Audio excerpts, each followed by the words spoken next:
छात्रों, आज हम लोग BCom part 3 account honours 7th paper income tax and accounts की चर्चा करेंगे।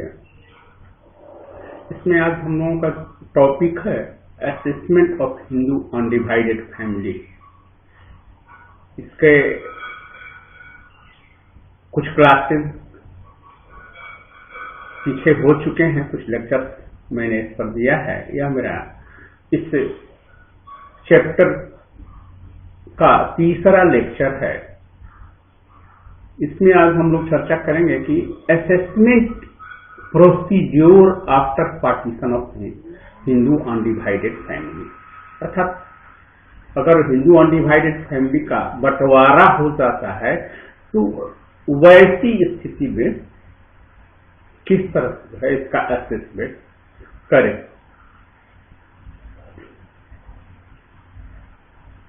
तो एक अविभाजित हिंदू परिवार के विभाजन के बाद इनकम टैक्स एक्ट के सेक्शन 171 के तहत कुछ प्रावधान किए गए हैं। इसमें पहला प्रावधान है कि जब तक कर निर्धारण अधिकारी द्वारा परिवार का विभाजन स्वीकृत न हो कर दिया जाए तब तक परिवार पर कर निर्धारण हिंदू अविभाजित परिवार की तरह किया जाएगा। अर्थात सिर्फ हिंदू अविभाजित परिवार के कह देने से नहीं पार्टीशन माना जाएगा, बल्कि जब जो असेसिंग ऑफिसर है उसकी नजर में यह हो जाएगा कि हाँ एक्चुअली इस परिवार का विभाजन हो चुका है, तो वैसी स्थिति में होगा। दूसरा है कि यदि कर निर्धारण के समय परिवार का कोई सदस्य यह कहे कि परिवार का विभाजन हो चुका है, तो कर निर्धारण अधिकारी इस संबंध में उचित जानकारी एवं पूछताछ करने के पश्चात ही यह निर्णय करेगा कि विभाजन पूर्ण है अथवा आंशिक, और ऐसा विभाजन हुआ है तो वो किस तिथि को हुआ है। अब जैसा कि हम लोग जानते हैं कि पूर्ण विभाजन और आंशिक विभाजन होता है कि परिवार का कोई एक सदस्य इसमें से हट जाए, अलग हो जाए अपना हिस्सा लेकर के, तो वह आंशिक विभाजन हो। बाकी तो परिवार जो ज्वाइंट फैमिली है वो चलती रहती है, और पूरी तरह से अगर विभाजन होता है तो उसे ही पूर्ण विभाजन माना जाता है। सारे फैमिली जो है अलग अलग उसमें से हो गए या सारे सदस्य अलग अलग हो गए, तो यह तो हो गया दूसरा। अब हम तीसरा चर्चा करेंगे। तीसरा है कि यदि परिवार का आंशिक विभाजन 31 दिसंबर 1978 के बाद हुआ है तो आंशिक विभाजन के संबंध में न तो कोई पूछताछ की जाएगी, मैंने अर्थात 31 दिसंबर 1978 के बाद हुआ है तो आंशिक विभाजन के संबंध में न तो कोई पूछताछ की जाएगी और न ही कोई फैसला रिकॉर्ड किया जाएगा। वास्तव में परिवार पर अविभाजित परिवार के रूप में कर निर्धारण किया जाएगा। मैंने अविभाजित परिवार अगर 78 के बाद हुआ है तो अगर यह दिखाया यह मान लिया जाएगा कि आंशिक विभाजन हुआ ही नहीं है। हाँ, यदि 78 के पूर्व होगा तो उसको माना जाएगा। चौथा है यदि कर निर्धारण अधिकारी यह स्वीकार कर लेता है कि परिवार का विभाजन गत वर्ष में हो चुका है तो विभाजन की तिथि से पूर्व की अवधि की आय पर कर निर्धारण हिंदू अविभाजित परिवार की तरह होगा, और बाद वाले पर जो जब से कि कर निर्धारण अधिकारी द्वारा स्वीकार किया गया है विभाजन को, तो उसके बाद से वो होगा। लेकिन उसके पूर्व का मान लीजिए बीच में कोई जरूरी नहीं है कि 1 अप्रैल को ही परिवार का विभाजन हो। परिवार का विभाजन जुलाई में भी हो सकता है, सितंबर में भी हो सकता है, दिसंबर में भी हो सकता है। तो ऐसी परिस्थिति में यह ध्यान रखने लायक है। पांचवा है कि विभाजन के बाद की आय को परिवार का आय नहीं माना जाना चाहिए, बल्कि इसे सदस्यों की व्यक्तिगत आय माना जाएगा। और व्यक्तिगत आय पर अलग अलग कर निर्धारण किया जाएगा। वह परिवार, चूंकि जब बंटवारा हो गया, जब पार्टीशन हो गया, तो उसके बाद तो स्थिति हो गई सब लोग अलग अलग हो गए, तो अब ज्वाइंट हिंदू फैमिली रह ही नहीं गया। तो ऐसी स्थिति में जो है उनका अलग अलग असेसमेंट होगा टैक्स का, एक व्यक्ति के रूप में। अगला, यदि कोई सदस्य विभाजन के बाद अपनी पत्नी तथा बच्चों के साथ स्वयं अपने एक छोटे हिंदू अविभाजित परिवार का निर्माण कर लेता है, तो ऐसे विभाजन के बाद अर्जित एवं प्राप्त आय उसके नए परिवार की आय मानी जाएगी। जैसे उसमें भी होगा, मान लीजिए सदस्य अलग हुआ, तो वह जो भी अलग होगा अपने पत्नी और बच्चों के साथ होगा अलग, और मान लीजिए कि उसके 2, 3 या 4 वयस्क बच्चे हैं, तो अभी तो एक ज्वाइंट हिंदू फैमिली ही हो गया। तो वही कहा जा रहा है कि वह जो है एक अलग अब ज्वाइंट हिंदू फैमिली की तरह उसका परिवार हो जाएगा। उस फैमिली से निकल के सब लोग निकल गए, लेकिन या वो निकल गया, लेकिन उसके अपने जो परिवार हैं वे भी तो ज्वाइंट हिंदू फैमिली की तरह ही हुए, अगर वयस्क सदस्य ज्यादा हो तो। अन्यथा अगर बच्चे छोटे हैं, सिर्फ व्यक्ति है और पत्नी है, तब तो एकल परिवार हो गया, सिंगल फैमिली जो कहलाएगा। अब हाँ, बाद में जब बच्चे वयस्क होंगे तो वो ज्वाइंट फैमिली की श्रेणी में आएगा। तो एक हो गया छठा पॉइंट। अब हम लोग चर्चा करेंगे आगे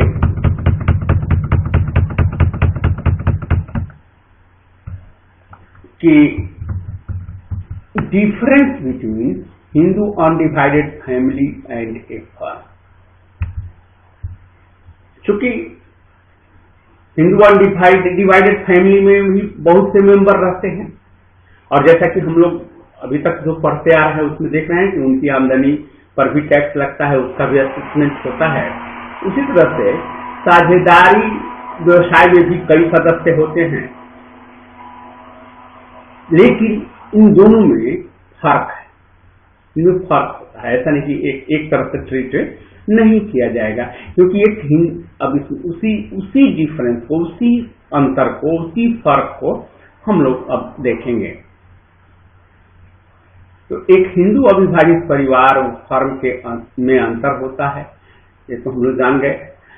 या ऐसे भी दिखाई पड़ रहा है, परिवार के सदस्य सहभागी कहलाते हैं ना, वो सहभागी, और फर्म के सदस्यों को साझेदार, क्योंकि मिलता जुलता शब्द है, इसीलिए यहाँ क्लियर हम कर रहे हैं कि ऐसा नहीं कि आप भ्रम में हो जाए कि नहीं दोनों का एक ही नियम होगा।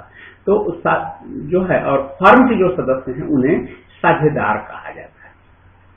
परिवार हिंदू लॉ के अंतर्गत आता है, इसका जो भी होगा कार्यकलाप वो हिंदू लॉ के अंतर्गत आता है, और फर्म जो है वह पार्टनरशिप एक्ट के अंतर्गत आता है। तो सामान्य दृष्टि से तो यह अंतर हो गया, लेकिन हम लोग विशेष दृष्टि से इसके अंतर को देखेंगे।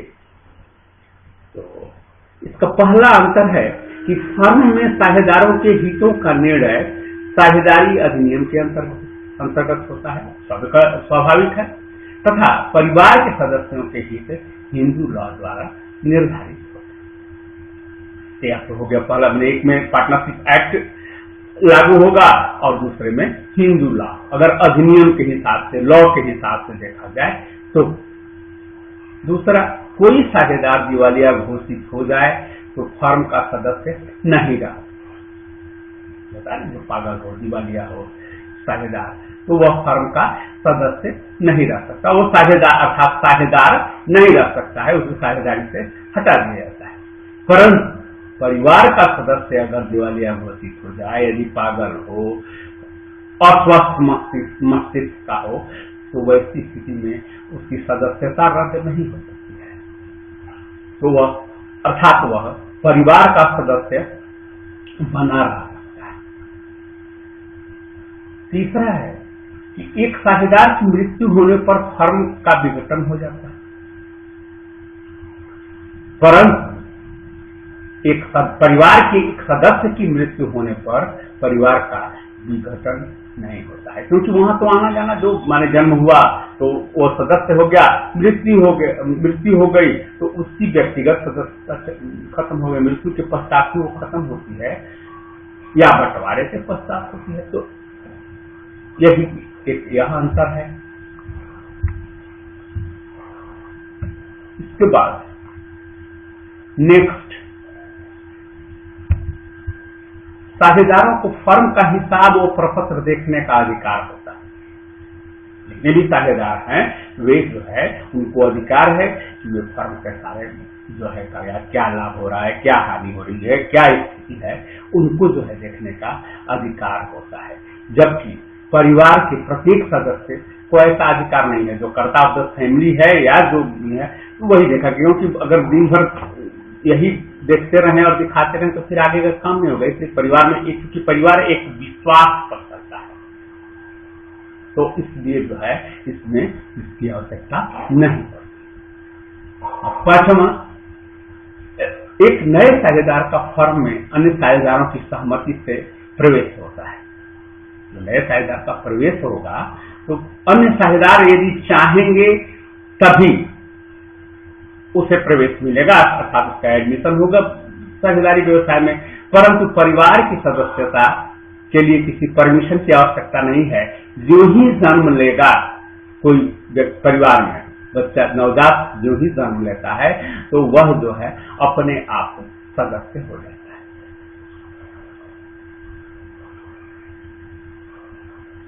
हाँ, इसमें एक चीज ध्यान देने लायक है कि जैसे हम लोगों ने जो पिछले क्लास में देखा था या ऐसे जानते हैं कि इसमें जो दो समुदाय होते हैं, एक मिताक्षरा समुदाय होता है या मिताक्षरा स्कूल ऑफ थॉट और दूसरा होता है दायभाग स्कूल ऑफ थॉट। तो मिताक्षरा स्कूल ऑफ थॉट में है कि जन्म के साथ ही सदस्यता मिल जाती है, लेकिन दायभाग स्कूल ऑफ थॉट में है कि पिता की मृत्यु के बाद पुत्र को सदस्यता प्राप्त होती है।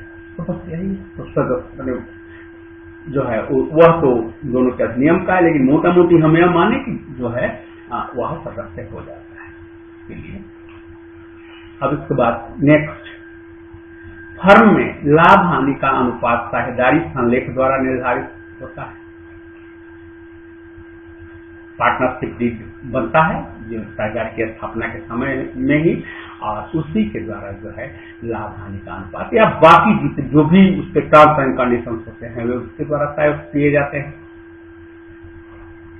और सबकी सहमति से फिर जो है उस पार्टनरशिप डीड में परिवर्तन किया जा सकता है। परंतु परिवार के हिंदू लॉ के अनुसार उनका हिस्सा तय होता है जो जन्म और मृत्यु से बदलता रहता है।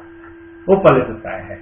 मान लीजिए एक पिता के चार पुत्र हैं तो चारों जो है बराबर के साझेदार हो गए। उनके अगर दो पुत्र हैं तो अब उनके हिस्से में जो है अपने पिता के की जो संपत्ति है उसमें वे हिस्सेदार होंगे। तो यह हो गया। लेकिन इसमें जो है साझेदारी संलेख द्वारा निर्धारित होता है और आवश्यकता पड़ने पर जो है इसमें बदलाव भी किया जा सकता है अगर सभी सदस्यों की सहमति होती है तो। नेक्स्ट, फर्म में अधिक से अधिक 50 सदस्य हो सकते हैं, परंतु परिवार में सदस्यों की कोई सीमा नहीं होती है। अब यह भी ध्यान देने लायक बात है भाई, फर्म में जो है एक पार्टनरशिप फर्म में एक निश्चित सीमा निर्धारित की गई है भाई 50 मैक्सिमम जो है सदस्य होंगे, लेकिन परिवार में सदस्यों की संख्या की कोई सीमा, जितने होते जाएंगे अगर डिवीजन नहीं होता है फैमिली का तो वैसी स्थिति में जो है सदस्यों की संख्या बढ़ते जाती है, उसकी कोई सीमा है ही नहीं। और लास्ट जिसकी विशेषता हम लोग देख रहे हैं, साझेदारों का दायित्व असीमित होता है, परंतु परिवार के सदस्यों का दायित्व उनके परिवार के हित अर्थात संपत्ति तक ही सीमित होता है। जो है जितने की संपत्ति है ठीक है भाई उतने तक तो उनका दायित्व है, लेकिन जब संपत्ति नहीं और लेकिन साझेदारी व्यवस्था में जो साझेदारों का दायित्व असीमित होता है। यह हो गया। तो यह है विशेष अब हम चर्चा करेंगे कि income which are not treated as family income, अर्थात वैसी आय, वैसी आमदनी जो परिवार की आय नहीं मानी जाती है। परिवार में ही व्यक्ति की आय हो सकती है, लेकिन परिवार की आय वह नहीं मानी जाती है। तो इसमें जो है वैसी आमदनी कौन कौन सी है, अब हम इसकी चर्चा करेंगे। पहला कि परिवार की किसी सदस्य द्वारा अपने व्यक्तिगत प्रयत्नों से प्राप्त की गई आय तथा सदस्य की पृथक संपत्ति से आय, अर्थात परिवार का कोई सदस्य है, उसने अपने परिश्रम से, अपने व्यक्तिगत परिश्रम से अगर कुछ जो है अर्जित करता है, कुछ प्राप्त करता है, तो वह जो है, या उसने कुछ परिवार के अतिरिक्त अलग अपनी संपत्ति बना रखी है उससे, तो वह जो है वह उस पर जो आमदनी होगी उसका कर निर्धारण अलग से किया जाएगा, अर्थात उस पर व्यक्तिगत रूप से कर लगेगा, परिवार पर नहीं, अर्थात वह परिवार की आमदनी नहीं मानी जाएगी। दूसरा है कि पिता के निजी प्रयत्नों से प्राप्त संपत्ति, माने सेल्फ एक्वायर्ड प्रॉपर्टी जो होती है, उससे जो आमदनी होती है, अपने वयस्क पुत्र को व्यक्तिगत उपहार, गिफ्ट के रूप में अगर वो दे देता है, मान लीजिए कोई संपत्ति कमाया और अपने जो वयस्क पुत्र है उसको उपहार के रूप में, माने गिफ्ट के रूप में अगर दे देता है, तो पुत्र की व्यक्तिगत वह आय हो जाएगी। अब वो पिता की आय नहीं रहेगी और न तो परिवार की आय रहेगी। वह पुत्र की, जिसको गिफ्ट किया गया उसकी आय हो गई, वह परिवार की आय नहीं मानी जाएगी। यदि पुत्र इस संपत्ति को पैतृक संपत्ति के रूप में पाता है तो उसकी आय परिवार की आय मानी जा सकती है। अब मान लीजिए परिवार की संपत्ति में से ही पिता ने पुत्र को कुछ दे दिया है, तो वैसी स्थिति में वह परिवार का आय माना जाएगा। लेकिन पिता की अपनी कमाई से, अपने व्यक्तिगत कमाई से दी हुई जो संपत्ति है, वह अगर गिफ्ट की जाती है पुत्र को, तो वह पुत्र की जो है व्यक्तिगत आय मानी जाएगी और उस पर जो कर निर्धारण होगा उसको उस पर व्यक्तिगत रूप से होगा, अगर उस पर कोई आमदनी होती है तो।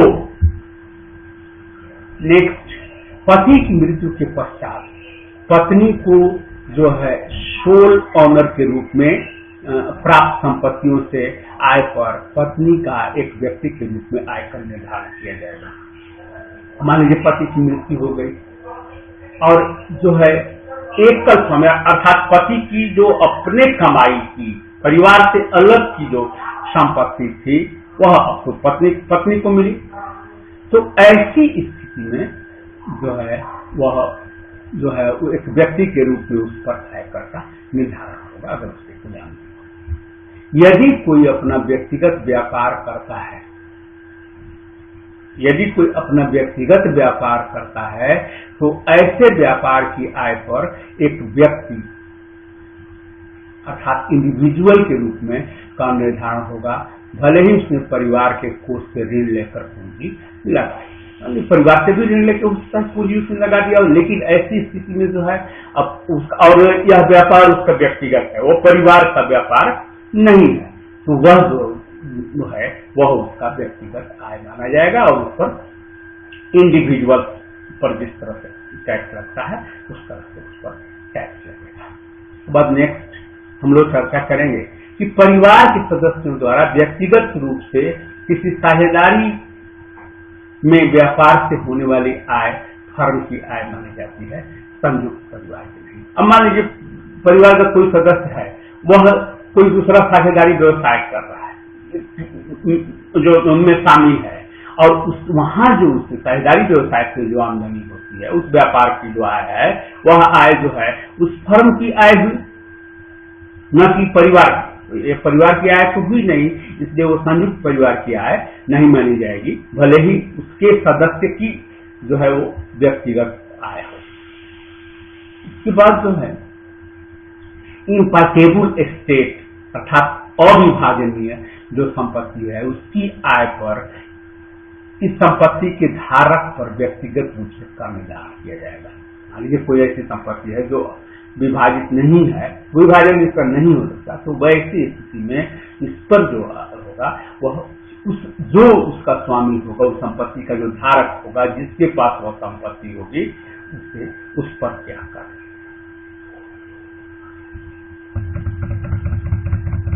आगे भी हम बात करेंगे कि सेक्शन 64 सब सेक्शन 2 के अंतर्गत यदि किसी हिंदू अविभाजित परिवार का कोई सदस्य अपनी व्यक्तिगत संपत्ति को अपने परिवार की संपत्ति में परिवर्तित करता है, अर्थात अपने मान लीजिए उसकी जो व्यक्तिगत संपत्ति है और वह जो है उसे परिवार में दे देता है, तो वैसी स्थिति में जो है वही कह रहा है कि परिवार की संपत्ति में यदि उसको परिवर्तित कर देता है तो उसकी परिवर्तित संपत्ति से संपूर्ण आय उसकी व्यक्तिगत कुल आय में शामिल होगी, न कि परिवार की आय। फिलहाल तो व्यक्तिगत में होगी, भले ही वो परिवार को दे रहा है। यदि इस परिवर्तित संपत्ति का विभाजन हो जाए तो इस संपत्ति से आय का वह भाग जो इस व्यक्ति के जीवन साथी को प्राप्त हुआ है वह भी इस व्यक्ति की कुल आय में शामिल होगा, चाहे भले ही परिवार का विभाजन हो गया। इसके बाद हम चर्चा करेंगे 8वां, परिवार के विभाजन के समय कर्ता की पत्नी को दी गई राशि। जो परिवार का विभाजन होता है उस समय कर्ता की पत्नी को दी गई राशि तथा अविभाजित पुत्रियों को विवाह के व्यय के लिए दी गई राशि परिवार की संपत्ति में शामिल नहीं की जा सकती है तथा इससे आय परिवार की आय में शामिल नहीं होगा। तो यह तो हो गया कि वे आमदनी वे आय जो परिवार की आय नहीं मानी जाती है।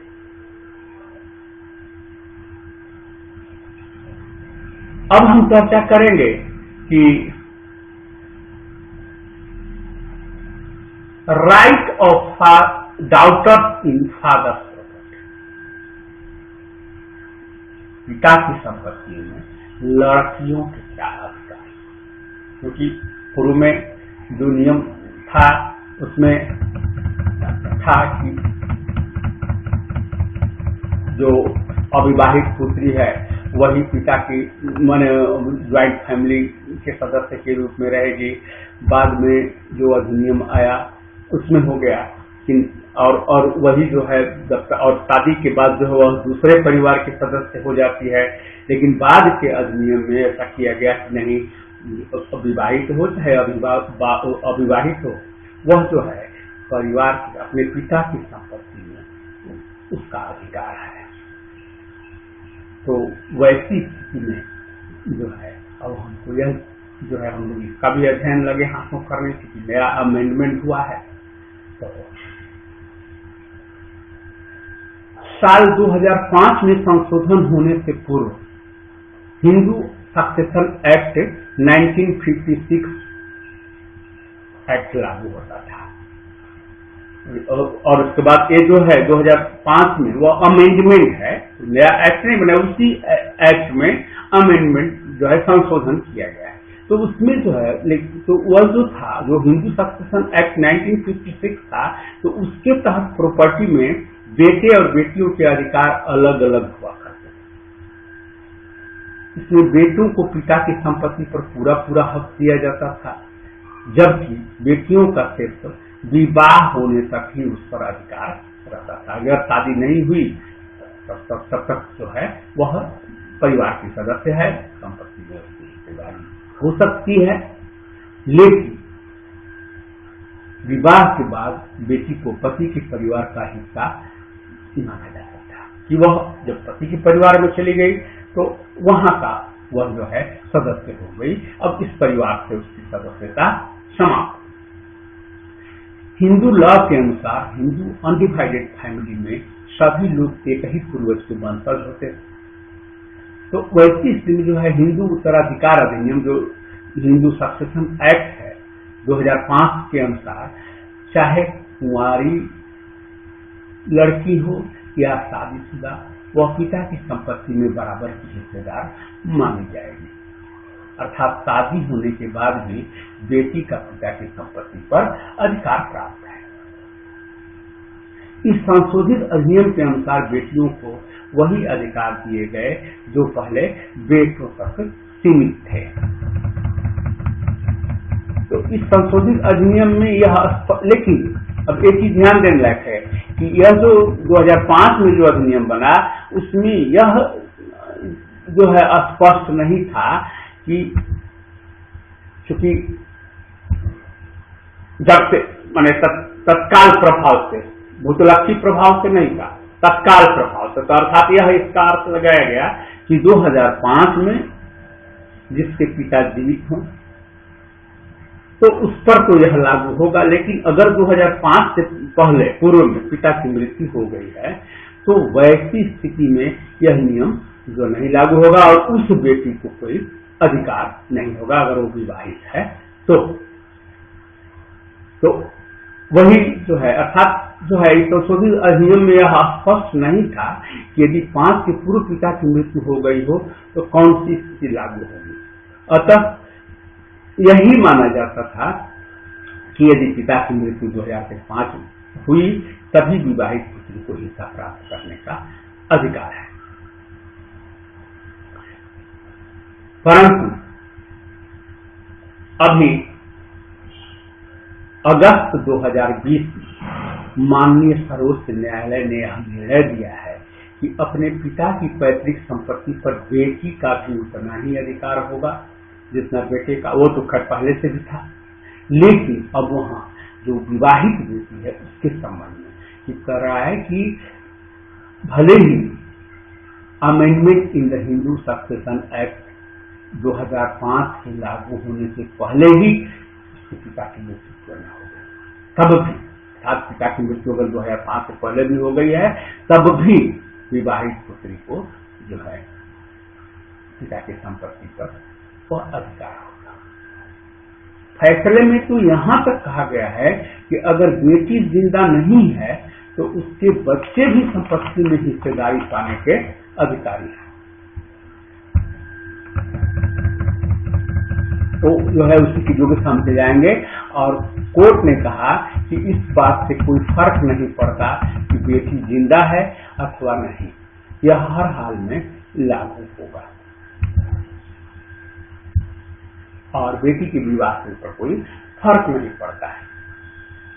अब जो है या अभी हाल जैसा कि मैंने बताया कि अभी रिसेंट या जो है संशोधन है, तो ऐसी स्थिति में अब यहाँ बात आती है कि हम लोग इस पर चर्चा कर सकते हैं इसकी औचित्य पर। देखिए यह स्थिति कहाँ से आई।